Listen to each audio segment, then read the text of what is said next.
2 ತಿಮೋಥೆಯನಿಗೆ 1ನೇ ಅಧ್ಯಾಯ. ಒಕ್ಕಣೆ. ಕ್ರಿಸ್ತ ಯೇಸುವಿನಲ್ಲಿರುವ ಜೀವ ವಾಗ್ದಾನವನ್ನು ತಿಳಿಯಪಡಿಸುವುದಕ್ಕೋಸ್ಕರ ದೈವರ ಚಿತ್ತಾನುಸಾರವಾಗಿ ಕ್ರಿಸ್ತ ಯೇಸುವಿನ ಅಪೊಸ್ತಲನಾದ ಪೌಲನು ತನ್ನ ಪ್ರಿಯ ಕುಮಾರನಾದ ತಿಮೋಥೆಯನಿಗೆ ಬರೆಯುವುದೇನೆಂದರೆ, ತಂದೆಯಾದ ದೇವರಿಂದಲೂ ನಮ್ಮ ಕರ್ತನಾದ ಕ್ರಿಸ್ತ ಯೇಸುವಿನಿಂದಲೂ ನಿನಗೆ ಕೃಪೆಯೂ ಕರುಣೆಯೂ ಶಾಂತಿಯೂ ಆಗಲಿ.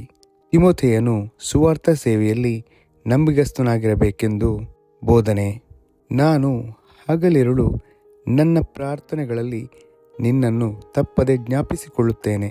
ಇದಲ್ಲದೆ ನಾನು ಪೂರ್ವಿಕರ ಭಕ್ತಿ ಮಾರ್ಗವನ್ನೇ ಅನುಸರಿಸಿ ಒಳ್ಳೆ ಮನಸ್ಸಾಕ್ಷಿಯುಳ್ಳವನಾಗಿ ಆರಾಧಿಸುವ ದೇವರಿಗೆ ನಿನ್ನ ವಿಷಯವಾಗಿ ಸ್ತೋತ್ರ ಸಲ್ಲಿಸುತ್ತೇನೆ.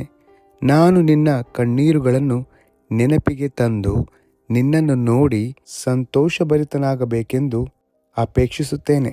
ನಿನ್ನಲ್ಲಿರುವ ನಿಷ್ಕಪಟವಾದ ನಂಬಿಕೆಯು ನನ್ನ ನೆನಪಿಗೆ ಬಂತು. ಆ ನಂಬಿಕೆಯು ನಿನ್ನ ಅಜ್ಜಿಯಾದ ಲೋವಿಯಲ್ಲಿಯೂ ನಿನ್ನ ತಾಯಿಯಾದ ಯೂನಿಕೆಯಲ್ಲಿಯೂ ವಾಸವಾಗಿತ್ತು.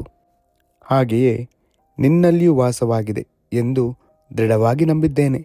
ಆದ ಕಾರಣ ನಾನು ನಿನ್ನ ತಲೆಯ ಮೇಲೆ ಹಸ್ತವನ್ನಿಟ್ಟದ್ದರ ಮೂಲಕ ನಿನಗೆ ದೊರಕಿದ ದೈವರ ಕೃಪಾವರವು ಪ್ರಜ್ವಲಿಸುವಂತೆ ಮಾಡಬೇಕೆಂದು ನಿನಗೆ ಜ್ಞಾಪಕ ಕೊಡುತ್ತೇನೆ. ದೇವರು ನಮಗೆ ಕೊಟ್ಟಿರುವ ಆತ್ಮವು ಬಲ, ಪ್ರೀತಿ, ಶಿಕ್ಷಣಗಳ ಆತ್ಮವೇ ಹೊರತು ಹೇಡಿತನದ ಆತ್ಮವಲ್ಲ. ಆದುದರಿಂದ ನೀನು ನಮ್ಮ ಕರ್ತನನ್ನು ಕುರಿತು ಹೇಳುವ ಸಾಕ್ಷಿಯ ವಿಷಯದಲ್ಲಾಗಲಿ ಆತನ ಸೆರೆಯವನಾದ ನನ್ನ ವಿಷಯದಲ್ಲಾಗಲಿ ನಾಚಿಕೆ ಪಡದೆ ದೈವರ ಬಲವನ್ನು ಆಶ್ರಯಿಸಿ ನನ್ನೊಂದಿಗೆ ಸುವಾರ್ತೆಗೋಸ್ಕರ ಶ್ರಮೆಯನ್ನು ಅನುಭವಿಸು.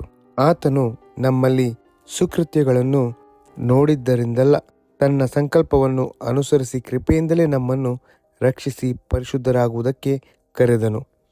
ಆತನು ಅನಾದಿ ಕಾಲದಲ್ಲಿ ಆ ಕೃಪೆಯನ್ನು ಕ್ರಿಸ್ತ ಯೇಸುವಿನಲ್ಲಿ ನಮಗೆ ಅನುಗ್ರಹಿಸಿ ಈಗ ನಮ್ಮ ರಕ್ಷಕನಾದ ಕ್ರಿಸ್ತ ಯೇಸುವಿನ ಪ್ರತ್ಯಕ್ಷತೆಯ ಮೂಲಕ ಅದನ್ನು ಪ್ರಕಾಶಪಡಿಸಿದ್ದಾನೆ.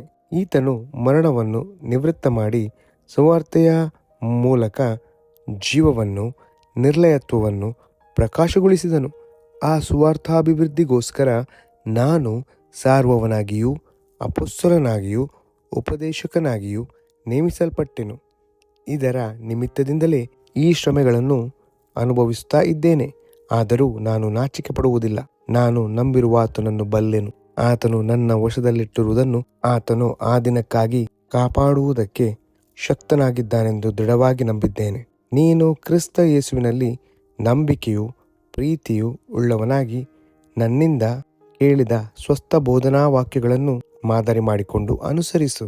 ನಿನ್ನ ವಶಕ್ಕೆ ಕೊಡಲ್ಪಟ್ಟಿರುವುದನ್ನು ಶ್ರೇಷ್ಠವೆಂದು ತಿಳಿದು ನಮ್ಮಲ್ಲಿ ವಾಸವಾಗಿರುವ ಪವಿತ್ರಾತ್ಮನ ಮೂಲಕ ಕಾಪಾಡು. ಅಸ್ಯ ಸೀಮೆಯಲ್ಲಿರುವವರೆಲ್ಲರೂ ನನ್ನನ್ನು ಕೈಬಿಟ್ಟರೆಂಬುದನ್ನು ನೀನು ಬಲ್ಲೆ. ಅವರಲ್ಲಿ ಉಗೇಲನು, ಹೆರ್ಮೊಗೇನನು ಸೇರಿದ್ದಾರೆ. ಒನೇಸಿಫೋರನ ಮನೆಯವರಿಗೆ ಕರ್ತನು ಕರುಣೆಯನ್ನು ತೋರಿಸಲಿ. ಅವನು ಅನೇಕ ಆವರ್ತಿ ನನ್ನನ್ನು ಆಧರಿಸಿದನು. ನನ್ನ ಬೇಡಿಗಳಿಗೆ ನಾಚಿಕೆ ಪಡದೆ ರೋಮಾಪುರಕ್ಕೆ ಬಂದ ಕೂಡಲೇ ಬಹು ವಿಚಾರಣೆಯಿಂದ ನನ್ನನ್ನು ಹುಡುಕಿ ಕಂಡುಕೊಂಡನು. ಅವನು ಆ ದಿನದಲ್ಲಿ ಕರ್ತನಿಂದ ಕರುಣೆಯನ್ನು ಹೊಂದುವಂತೆ ಕರ್ತನು ಅವನಿಗೆ ದಯಪಾಲಿಸಲಿ. ಎಫೆಸದಲ್ಲಿಯೂ ಎಷ್ಟೋ ಉಪಚಾರ ಮಾಡಿದನೆಂಬುದು ನಿನಗೆ ಚೆನ್ನಾಗಿ ಗೊತ್ತದೆ ಎಂಬುದೇ.